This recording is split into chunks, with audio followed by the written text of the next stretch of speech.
Put your hands together, please, for Jamie Lin from appWorks Ventures, everybody. Thank you. Hi, everyone. So supposed to be a VNG interview, but just last night, Min was hospitalized, and he couldn't make it. So thankfully, we have Jamie. Hi everyone. Yeah, to have help us to plug in, and it's actually one of the hot topics suggested by our readers that they wanted to find out more about Taiwan. But that feedback came in too late, but thankfully we have, not thankfully, but somehow, by chance, we can actually... Unfortunately. Okay. You guys have to put up with me. Yeah. So anyway, this chat is about demystifying the Taiwan startup scene. So just a raise of hand. It's like, who in this room are entrepreneurs? Raise up your hand. Oh, that's kind of little. Okay, not a lot. Okay, anyways, so Jamie. Yes. Needs to say, who are you, and can you please do a self-introduction? Sure. Hi everyone. I'm Jamie Lin, founding partner of appWorks Ventures. We're early stage consumer and mobile internet focused VC / super angel fund. We have $11 million under management.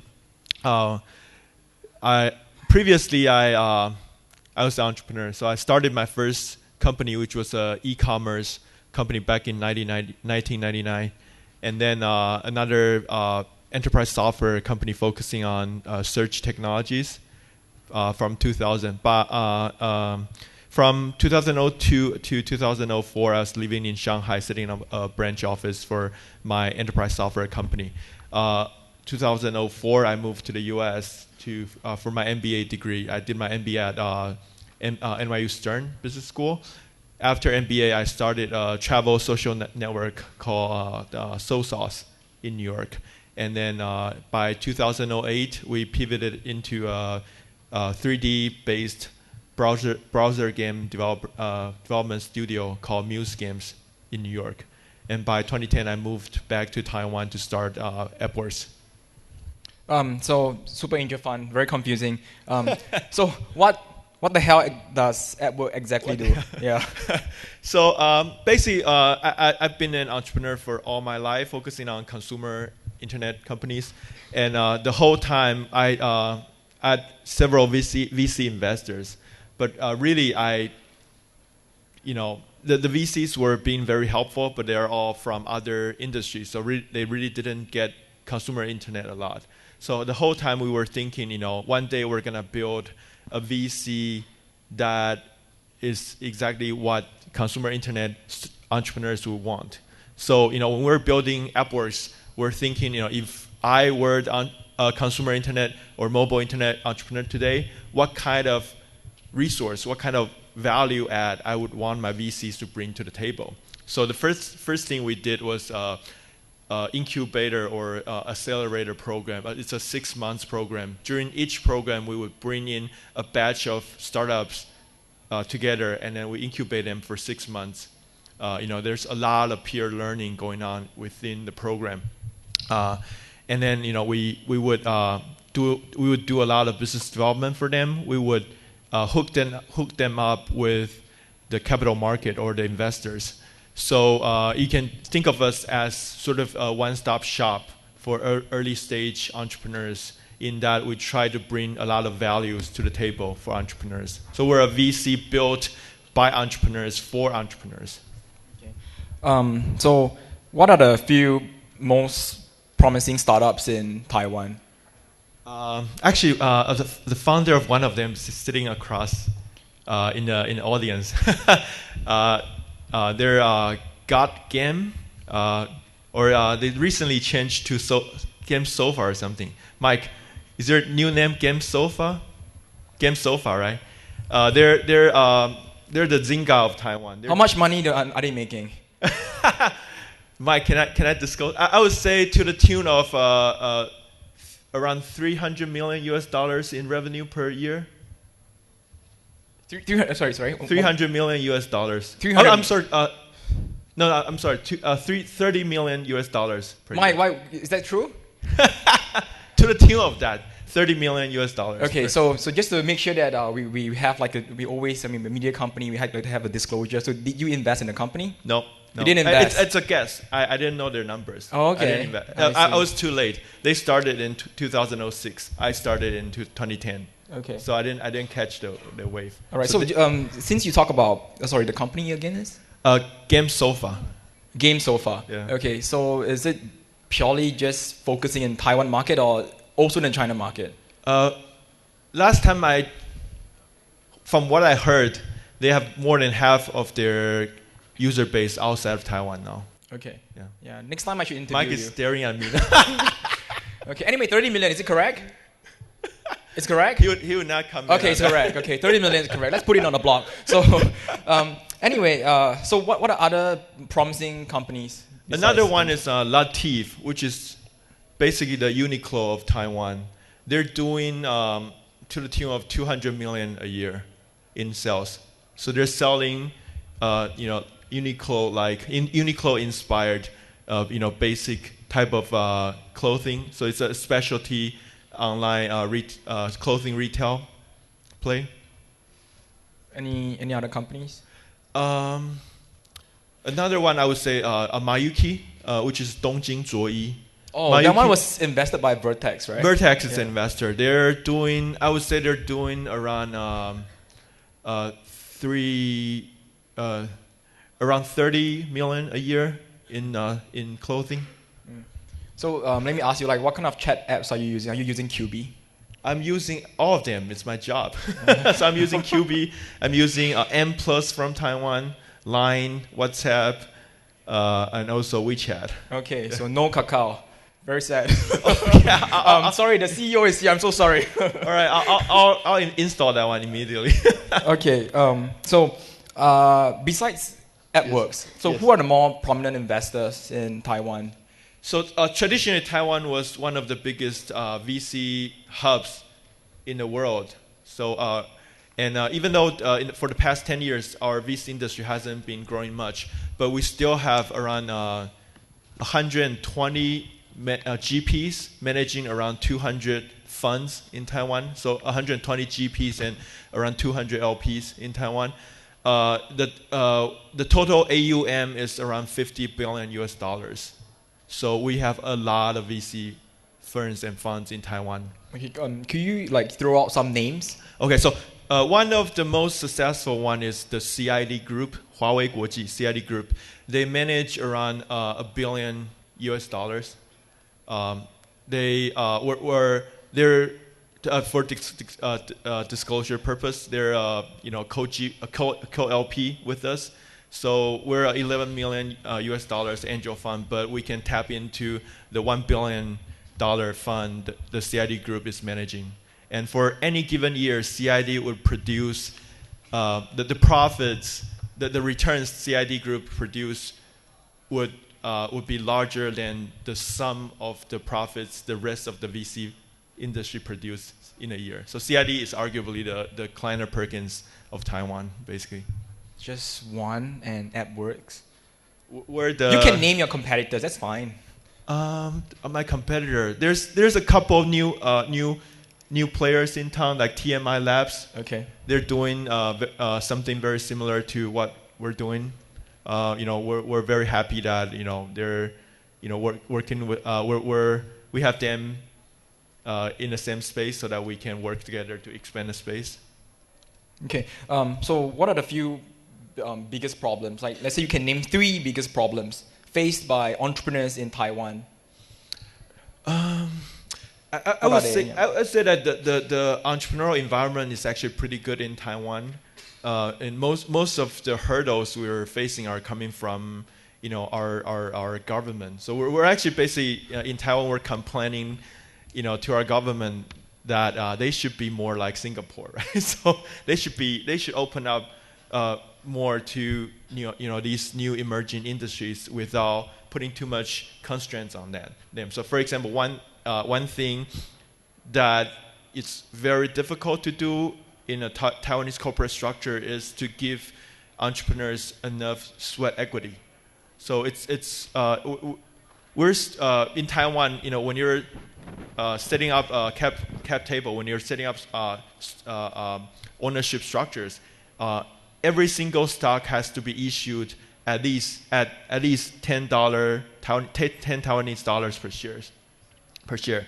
So if I, as an investor, wants to put in $1 million US to own 20% of your company, if the par value is $10 at that round, that means the entrepreneurs have to put in $4 million to own 80% of the company, which is impossible. If they have $4 million, they wouldn't be raising money from VC in the first place, right? So at the end, companies like EasyTable, we would then move their holding structure to an offshore, island like Cayman, so that we can avoid that problem of not being able to give entrepreneurs enough stake in the company. That's one big hurdle. You want a second one? Yeah, I asked for 3. A second one would be, even though PayPal is processing tens of billions of dollars in payments in the US and has been around for 14 years, Alipay is processing tens of billions of RMBs every day in China, and it's been around for 8 years. Taiwan is yet to have a third-party payment player because of the legal regime is not allowing it to happen. So, you cannot set up a PayPal-like service in Taiwan. So recently we've been working with the government to improve that, and they're slowly letting us do some third-party payment online, but we're still, far behind Alipay and PayPal. So that's the second problem. Okay. Any more problems? The third problem would be 4G LTE. So Taiwan as a country, 3 to 5 years ago, I don't know if Intel is here. Is there anyone from Intel here? So Intel basically came to Taiwan 5 years ago and told Taiwanese government that their champion is WiMAX, and they think WiMAX is going to become the gold standard for 4G network. And they somehow successfully persuaded Taiwan as a country to bet hugely on WiMAX with them. So now, the cats are out of the bag. LTE is going to become the 4G standard. Taiwan is going to be 2-3 years, at least a good 2-3 years behind everybody in the deployment of LTE. Which actually, if you think about it, it's going to cause big problem for us in the consumer and mobile internet space. Okay. So one of the problems that you mentioned is on payment, Yep. right? So just want to understand. So how do people conduct, e-commerce and online, Okay. buy things online? What is the credit card adoption rate, penetration rate? So how do people pay? Okay, so the credit card adoption rate is more than so the total amount of credit card issued is more than the entire population of Taiwan. So on average, everybody should have 1.3 credit cards. Okay, so the credit card adoption rate is pretty good, but most people don't pay for things online using credit cards because in Taiwan we have the highest density of convenience stores per capita in the world. We have 23 million people, and we have 10,000 convenience stores. So in the end, a lot of people, when they buy things online, they have things shipped to their closest convenience stores, and they go pick up things there and pay for their merchandises there. So it's a preferred method of shipment and payment when it comes to e-commerce in Taiwan. And then another thing people do is using their ATM debit card to wire money directly to the sellers, even though that has traditionally created a lot of problems for buyers and sellers. Okay. So what are the few trends that you are seeing in Taiwan, like in terms of like mobile penetration, Android adoption rate, iOS adoption rate? So in general, what are the trends in Taiwan that you are seeing that you feel that companies could have a possibility to build a company, going with the trend? Okay. So smartphone penetration, when it comes to Android and iOS, I would say we have 11 million smartphones running around. So that's around 50% penetration. iOS to Android ratio is 1 to 3. So 1 iOS per 3 Android smartphones. Gaming, when it comes to this smartphone trend, gaming is huge. So most of the companies are making money off this, growth of smartphone. If you check the grossing rank on both the Android and the iOS markets, 90% of the apps are bringing huge money as apps. The app gaming market is on pace to grow to around $2 billion per year, this or next year. So it's a huge. It practically didn't exist 3 years ago, and now it's a $1 to $2 billion market. Okay, so if you're looking at the entire trend and how Taiwan moves with time, if you were an entrepreneur, what kind of companies would you build and why? So right now it's still a good time to build an app gaming, play in Taiwan. Either you want to do I would say mid to hardcore game is probably the better choice for small startups, or you want to be a distribution play, whether you do a publishing startup or you do a media startup for app gaming, or you can e-commerce traditionally is huge in Taiwan. So our e-commerce market is around 15 billion a year. It's huge and it's growing at around 20% a year. So there's still a lot of things that you can do, like the slide Darius was showing. You can still do flower.com. You can still do diapers.com in Taiwan. So there's the e-commerce infrastructure is really good. If you wanna do e-commerce, it's an easy place to do in Taiwan. So what will you do? What would I do? I'm doing appWorks. Okay, I mean, it's a startup. Besides appWorks. Besides appWorks, I would probably try to sell. One thing I really want to do is to sell specialty items online. For example, in the U.S., we were always using. I don't know if anybody up here is from the U.S. Remember in the U.S. we would always buy Charmin toilet papers, which is really high quality and soft, doesn't hurt your butt.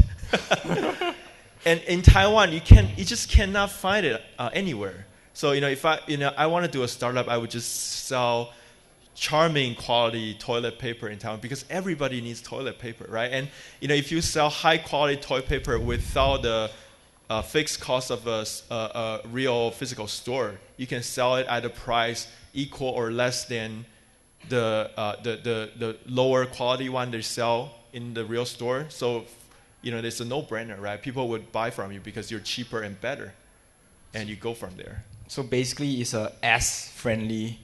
It's an S-friendly paper, startup. okay. Yeah, it's a. Okay. Yeah. Steal that idea. Okay. So, is talent a problem in the ecosystem? Talent is less of a problem because Taiwan traditionally has a strong staple of engineering education. So we have a number of good engineering schools that produce a steady stream of engineers from Taiwan. You just have to compete with companies like HTC, ASUS, or they're pronounced as ASUS now, Acer, and also TSMC. So you just have to compete with this, hardware manufacturers that are actively recruiting software and programmers. But if you can build your brand, such as Game Sofa and Easy Table and also Latif, then it shouldn't be a problem for you to recruit talent. So which are the top universities in Taiwan that produce entrepreneur talents? You mean the entrepreneurs or the engineers? Sort of, yeah. For example, in Singapore, we have NUS. Yep. I'm not from NUS. Yeah, I'm from SMU. Yep. Yeah, woo, yeah, right. So that's one at least.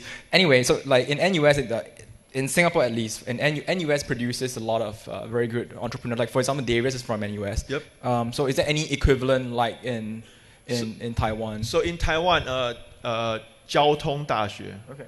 is traditionally known for being the the university that produces the most entrepreneurs. And if you want to hire engineers, then Tsinghua 大学 and also 成功大学 are the schools that you can hire really good quality engineers. Taida is known for producing good management talents and also more all-around talents. Okay, so because I did a student exchange in Chengda. Yeah. Okay, so basically it's a southern part of Taiwan, but most of the startup activities are in the northern part in Taipei. Yep. Right. So my question would be are most of the activities in Taipei? Yep. But there are actually a lot of engineering talents in Tainan. South, down in the right. south. Yeah. So Taiwan is a small. Well, it's comparing to Singapore, it's a little bit bigger, but it's still. We are really small. Come on. But compared to California, it's a small island, right? Especially now with the high-speed rail, it takes only 1.5 hours to travel from Taipei to Kaohsiung, which is the southern big city of Taiwan. So it's really not that big. But with that said, 90% of the more successful internet startups are in Taipei. So Taipei, has traditionally been the hub of internet industry, and it's just hard to change that. Okay, so last few questions. I want to talk about China. Yep. Taiwan is not part of China, right? It depends on who you talk to. I don't want to make this conference become. So anyway, for most of the Taiwanese companies, is it natural for them to expand to China? Because recently I've been seeing quite a bit of Taiwanese companies that are looking at Southeast Asia. Yep. So what is more natural for them? Is it the Chinese, the mainland Chinese market, or would it be Southeast Asia? The funny thing is, if you think about it, China should be the market that is relatively easy for Taiwanese startups to enter into. But then if you dig deeper, you'll realize that it's not, because the Chinese market is becoming, the cost of doing business is growing so fast there. It's growing at the rate of 20 to 30% a year. It's becoming what I would call a tier one market. So if you look at the world, the European Union, the Japanese market, the US market, and the China market are probably 4 tier one markets where all the big multinationals are doing business there, and that in turn jack up the cost of doing business. So, for a company in a much smaller market, if you want to enter into a big market, one thing that you need to do is the ability to raise a huge amount of capital to do that. So,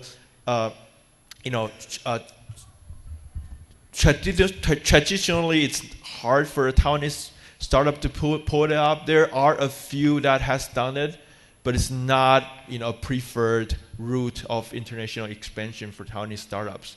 Whereas when it comes to a lot of Southeast Asian markets, the cost of doing business is still relatively lower than what it is in Taiwan. So it's much easier for them to raise capital and try to expand to the Southeast Asia market.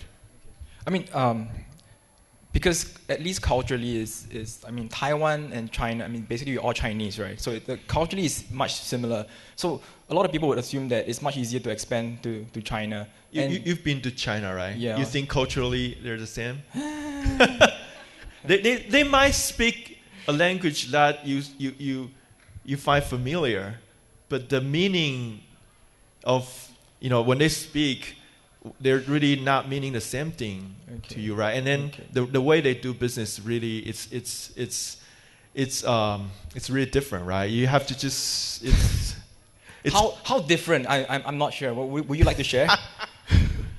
Well, I'd like to put it in this way. Okay, in most of the rest of the Asia, when we do business, we start from a whitelist, right? We put people in the trusted list, and when they screw us enough, then we move them to the blacklist, right?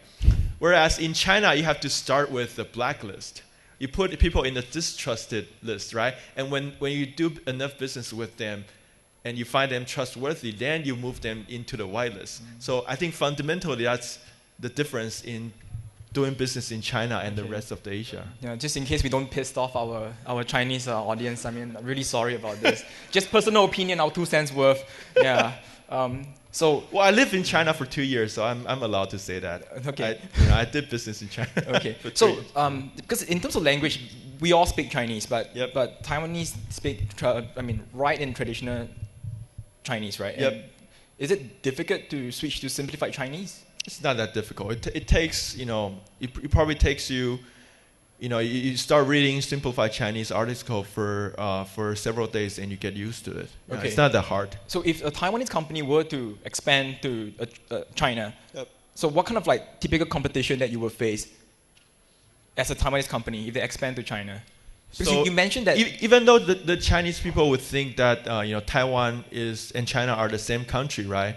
But when a Taiwanese entrepreneur wants to set up a internet startup in China, we still have to go through the whole VIE structure hassle. So we still have to find a local people and structure the SINA VIE structure with them. So we're not officially considered as local. So if for those who don't know about this, if you want to start an internet company in China, you have to be a local Chinese people. It has to be 100% owned by local Chinese people. That's why Yahoo did the VI structure with Jack Ma. That's why Jack Ma was able to claim Alipay from, even though Yahoo owned 40% of that, because of the loophole in the VI structure.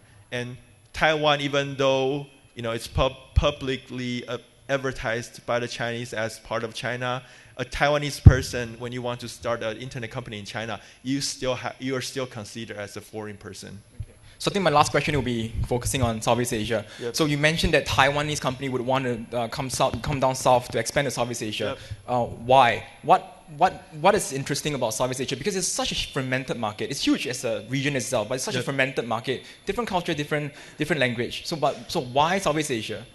I think one is the thing that I mentioned about it's the cost of doing business is still relatively lower to Taiwan here, especially for countries like Thailand, Indonesia, Malaysia, and also the growth, the GDP growth for a lot of Southeast Asian countries are actually higher than China now. So China is slowing down, but you're seeing a lot of Southeast Asian countries are speeding up.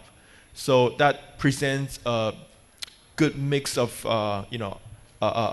challenges and opportunities for Taiwanese entrepreneurs. So we're seeing a lot of Taiwanese entrepreneurs. So there are several Taiwanese entrepreneurs with me on this trip. They're all very eager to learn more about the Southeast Asian markets and see how they can do expand here, basically. Okay. No more questions. Thank you very much. Thank you. Thanks a lot. Thanks, everybody.